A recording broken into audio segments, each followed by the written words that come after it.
سلام، وقت همگی بخیر باشه. گفتم که یه توضیح کلی در مورد موقعیت جغرافیایی کانادا بدم به صورت خیلی مختصر و مفید شاید باشه. کانادا توی شمال آمریکا قرار گرفته، همون ایالات متحده که بهش آمریکای شمالی هم گفته میشه. از نظر وسعت دومین کشور وسیع جهان نامگذاری شده که 10 میلیون کیلومتر مربع وسعت داره، 10 استان داره و 3 سرزمین. اسم استاناشو اگه بخوایم بگیم، توی منطقه از شرق بخوایم بگیم 4 تا استان کوچولو داره که نووا اسکوشیا، نیو برانزویک، نیوفاندلند، جزیره پرنس ادوارد. این جزیره پرنس ادوارد چون که برای همه شاید خیلی جذاب باشه، من اینو نشون بدم. این برای هممون شاید یادآور یه چیز خیلی خوب باشه، برای اینکه آنشلی رو هممون نگاه میکردیم. من اینو مشخص کنم، اینجاست. آنشلی رو فکر کنم همه دیدیم. این فیلم برداریش اینجا بوده و الان شده یه موزه. اون خونه رو کردن یه موزه و حالا ما اگر بتونیم بریم من فیلماشو میگیرم. اینو البته من بگم، من یکی از دوستام رفته و فیلمشو زحمت کشیده رو برام فرستاده. خیلی چیز جالبیه. حالا خیلی جالبه، از این بحثمون نیام بیرون. این 4 تا استان خیلی کوچیکن و خب اگه بخوام یه توضیحی بدم، توی این منطقه که بهش منطقه اطلس یا آتلانتیک هم میگن، از نظر صنایع ماهیگیری، کشاورزی، جنگلداری و حالا استخراج معادن و گردشگری منطقه خیلی منطقه قویه توی کانادا. میرسیم به منطقه‌های بعدی یا حالا بگم منطقه کانادای مرکزی که استانای کبک و اونتاریو قرار گرفتن. این منطقه مرکزی، کانادای مرکزی نام داره و از نظر جمعیتی پرجمعیت ترین منطقه کانادا هست. اگه بخوایم رده‌بندی بکنیم، از نظر جمعیتی اونتاریو استان اول، کبک استان دومه که من توی ویکی‌پدیا رو نگاه کردم. توی 2021 که آخرین ثبت رو داشت 15 میلیون جمعیت داره اونتاریو، کبک حدودا 9 میلیون جمعیت. 2023 رو که نگاه کردم خیلی تفاوتی نداشت و همون حدود بود و حالا ما به همون 2021 که نگاه بکنیم همون 15 میلیون و 9 میلیون رو در نظر میگیریم. پس شد الان اونتاریو و کبک منطقه مرکزی و حالا منطقه شرقی که اون 4 تا هم بود منطقه اطلس یا آتلانتیک. منطقه علفزارها که بیشترین منطقه کشاورزی رو شامل میشه منطقه مانیتوبا و ساسکچوان. منطقه مانیتوبا، ساسکچوان و آلبرتا. اینا از نظر چیزی که بخوایم بگیم، کلا کانادا تولید کننده بزرگ عدس، لوبیا و محصولات کشاورزی، یعنی یه قطب خیلی بزرگه. توی منطقه ساسکچوان 90% تولیدات عدس رو ما داریم. به خاطر همین توی این منطقه بهش میگن منطقه علفزار. بابت همین خب حالا این نامگذاری هم دور از ذهن نبوده.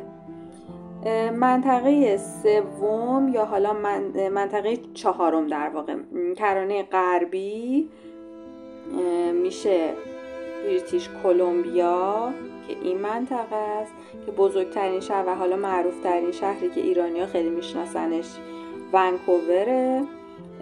به این منطقه میگن صنعت چوب و ماهیگیری خیلی معروفی داره. میگن آب و هواش خیلی شبیه شمال ایرانه، یعنی شبیه مازندران، گیلان. آب و هوای خیلی مرطوبی داره، برعکس بقیه کانادا که مثلا آب و هوای خیلی سرد و چیزی داره. میگن اونجا بیشتر آب و هواش مرطوبه.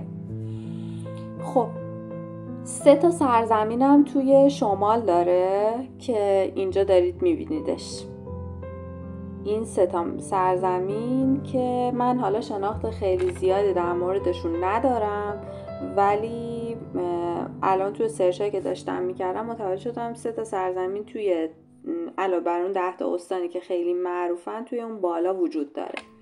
در مورد زبانش اگر بخوام توضیح بدم، توی این 10 استان همه انگلیسی زبان هستن، ولی توی استان کبک و نیو برانزویک که این استان کناری ما میشه زبان فرانسه صحبت میشه. توی کبک 90% به 10% هست، یعنی 90% فرانسوی صحبت میکنن و اگر بخواید اینجا زندگی بکنید باید فرانسه صحبت بکنید، فرانسه رو یاد بگیرید، چون که اولویتشون با کسایی که فرانسه بلد هستن. ولی توی نیو برانزویک ظاهراً میشه با انگلیسی هم کارتو راه انداخت. من با دوستی که اونجا دارم صحبت کردم گفتن که تابلوهای رانندگی مثلا هم زبان انگلیسی داره هم زبان فرانسه داره، چون که اونجا 30% فرانسوی صحبت میکنن و خب با 70% که انگلیسی زبان هستن مجبورن که کنار بیان و خب انگلیسی صحبت میکنن دیگه، بنابراین هیچ مشکلی نداره. نکته دیگه‌ای که وجود داره، مقصد اصلی ایرانیا 2 شهر تورنتو و ونکوور هست و این 2 شهر برای ایرانیا خیلی مثلا مقصد مهمیه. اول که وارد میشن، من خیلی از دوستان خودم بیشتر یا وارد تورنتو میشن یا ونکوور. اینا خب شهرهای خیلی معروفی هستن و خب از نظر هزینه‌های بالایی هم دارن نسبت به شهرهایی مثل کبک سیتی که ما الان هستیم و شهرهای ناشناخته دیگه‌ای که شاید خیلی تو ذهن ایرانیا معروف نیستن، مثل تهران که خب مثلا هر کسی تو هر جای دنیا تهران رو میشناسه.